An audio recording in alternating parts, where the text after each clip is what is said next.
Kozhikode GUPS Clarian സ്കൂളിലെ കുരുന്നുകളാണ്. ലഹരി എന്നത് സമൂഹത്തിനെ ആകെ ബാധിച്ച ഒരു വിപത്തായി മാറിയിരിക്കുന്ന കാലഘട്ടത്തിലാണ് നാം ജീവിക്കുന്നത്. ലഹരി എന്ന വിപത്ത് നമ്മുടെ ഓരോരുത്തരുടെയും ജീവിതത്തിലേക്ക് പതിയെ പതിയെ കടന്നു വരുന്ന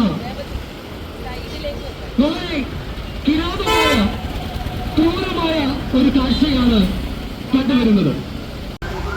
ക്ലാരിയിലെ കുരുന്നുകൾ നിങ്ങൾക്ക് മുമ്പിൽ ഈ സാഹചര്യത്തിൽ അവതരിപ്പിക്കുന്നു ഒരു തെരുവ് നാടകം.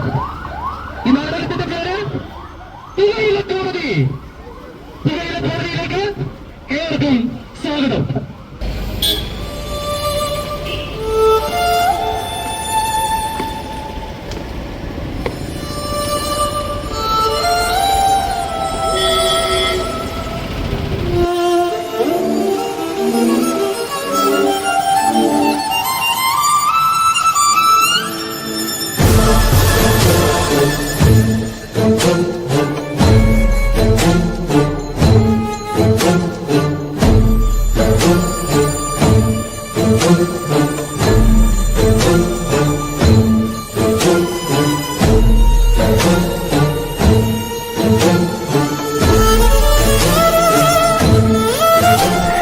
കോടതിയിൽ ഹാജരായ വേണുവിനെതിരെ തന്റെ സ്വന്തം ജീവൻ നശിപ്പിച്ചു, കുടുംബത്തെ ദുരിതത്തിലാക്കി എന്നീ കുറ്റങ്ങളാണ് ചുമത്തിയിരിക്കുന്നത്. പ്രോസിക്യൂട്ടർ, നിങ്ങളുടെ വാദം തുടങ്ങാം. ബഹുമാനപ്പെട്ട ജഡ്ജി, ഈ പ്രതി വർഷങ്ങളോളം എന്റെ നിയമങ്ങൾ ലംഘിച്ചു. ഓരോ സിഗരറ്റിലും ഇയാൾ സ്വന്തം ശരീരത്തിന് വിഷം നൽകി. ഇപ്പോൾ ഇയാളുടെ ശ്വാസകോശം, ഹൃദയം, അന്നനാളം എല്ലാം തകർച്ചയിലാണ്. സാക്ഷി 1. എല്ലാ ദിവസവും ആ പുക എന്റെ വീട്ടിലേക്ക് തന്നെ കയറി വന്നു. അസുഖം വന്നപ്പോൾ ചികിത്സിക്കാൻ ഞങ്ങൾ കിടപ്പാടം വരെ വിറ്റു. ഞാനാണ് ഇവിടെ ഏറ്റവും വലിയ ഇര. ഇദ്ദേഹത്തിന്റെ അസുഖം കാരണം ഞാൻ എന്റെ ആരോഗ്യവും സമാധാനവും കളഞ്ഞു. ഞാനാണോ പുകയിലെയാണോ ഇദ്ദേഹത്തിന് വലുത്?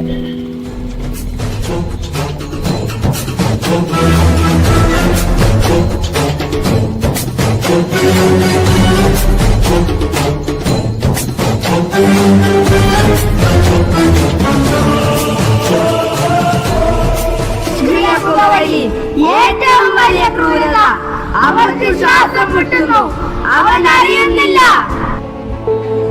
നിഷ്ക്രിയ പുകവലി ഏറ്റവും വലിയ ക്രൂരത അവർക്ക് ശ്വാസം മുട്ടുന്നു, അവൻ അറിയുന്നില്ല. സാക്ഷി 2. എനിക്കോർമ്മയുള്ള കാലം മുതൽ എൻ്റെ അച്ഛൻ ചുമച്ചുകൊണ്ടാണ് വീട്ടിൽ വരുന്നത്. എൻ്റെ ഫീസ് അടക്കാൻ പൈസയില്ലെന്ന് പറഞ്ഞപ്പോൾ അച്ഛൻ്റെ കയ്യിൽ സിഗരറ്റ് കാശുണ്ടായിരുന്നു. ഒരു നല്ല അച്ഛനെ, ആരോഗ്യത്തോടെയുള്ള അച്ഛനെ എനിക്ക് കിട്ടാതെ പോയി. അച്ഛൻ സ്വന്തം മകനെയാണ് വിഷം നൽകി കൊന്നത്. സാക്ഷി 3. പുകയില കമ്പനിയുടെ പ്രതിനിധി, നിങ്ങൾ ഈ പ്രതിയെ എങ്ങനെയാണ് വശീകരിച്ചത്? ഞങ്ങൾ സുഹൃത്താണ്. ഞങ്ങൾ ആശ്വാസം നൽകി, ധൈര്യം നൽകി, കൂൾ ലുക്ക്, സ്ട്രെസ് റിലീഫ് തുടങ്ങിയ പരസ്യങ്ങൾ നൽകി. ഇയാളെ പോലെ ലക്ഷക്കണക്കിന് ആളുകൾ ഞങ്ങൾക്ക് ലാഭമുണ്ടാക്കി തന്നു. ഇതെല്ലാം നിയമപരമാണ്. ഇയാളുടെ മരണം ഞങ്ങളുടെ വരുമാനമാണ്. ഞാൻ കുറ്റക്കാരനാണ്. എനിക്ക് തെറ്റി. ഒരു നേരം പോക്കിൽ തുടങ്ങിയതാണ്, അതെന്നെ അടിമയാക്കി. ഞാൻ എൻ്റെ കുടുംബത്തിന്റെ സ്നേഹത്തെക്കാൾ ആ വിഷത്തെ വലുതായി കണ്ടു. ഇനി എനിക്ക് സമയമില്ല. ഞാൻ മറ്റുള്ളവരോട് അപേക്ഷിക്കുകയാണ്. കോടതി വിധി പ്രസ്താവിക്കുന്നു. പ്രതി വേണു തന്റെ ജീവനോടും കുടുംബത്തോടുമുള്ള ഉത്തരവാദിത്തമില്ലായ്മയ്ക്ക് ശിക്ഷ അർഹിക്കുന്നു. ശിക്ഷ ഇതാണ്: തീരാത്ത രോഗങ്ങൾ, വേദന വേദന, കുടുംബത്തിന്റെ കണ്ണീർ, ദുരിതം ദുരിതം, അകാല മരണം മരണം മരണം.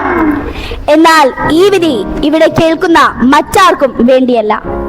പുകയിലയുടെ അടിമത്തത്തിൽ വീഴാത്ത ഓരോരുത്തരും ഈ വിധിയിൽ നിന്ന് ഒരു പാഠം പഠിക്കണം. നിങ്ങളുടെ ശ്വാസകോശം നിങ്ങൾക്കോ പുകയിലയ്ക്കോ? പുകയില വേണ്ട വേണ്ട, ഞങ്ങളുടെ ആരോഗ്യം ഞങ്ങളുടേത്. ഒന്നായി കൈകോർക്കാം ഈ വിഷ